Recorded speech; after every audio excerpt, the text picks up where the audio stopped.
A new cargo ship has arrived at the port of Hamilton. It's carrying steel that will help construction efforts across the city. But it's also one of a fleet of new ships addressing climate change. Maria Saru has the story. Aboard this scarlet ship is a crucial commodity. It's carrying 1,700 tons of steel, which will help build infrastructure across Hamilton and Canada. Connect the nations of the world in peaceful trade.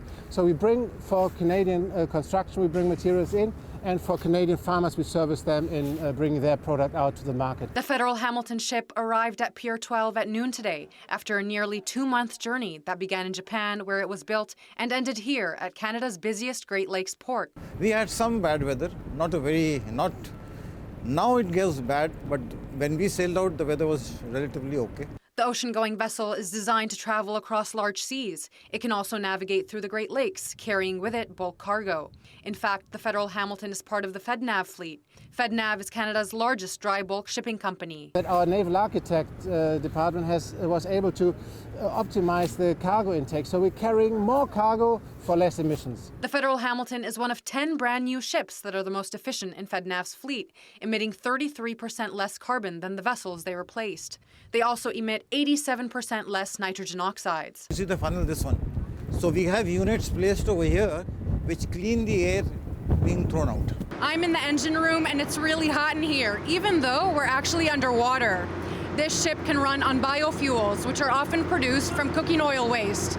It's a more eco-friendly alternative to fossil fuels. However, the ship didn't make its first journey by using biofuels. It all depends on availability. Fuels from biological sources are going to be very scarce because we don't have necessarily enough feedstocks. But some improvements are better than nothing, Krafft says. It's getting the house in order, meaning you don't need to wait until you finally have the silver bullet to fix it all with the new fuel, but every little step which we do helps. So the naval architecture layout of this ship, the technology which we've built into the ship, all help in its efficacy. Marine shipping is the most energy-efficient way to move large volumes of cargo, but it also represents 3% of global greenhouse gas emissions.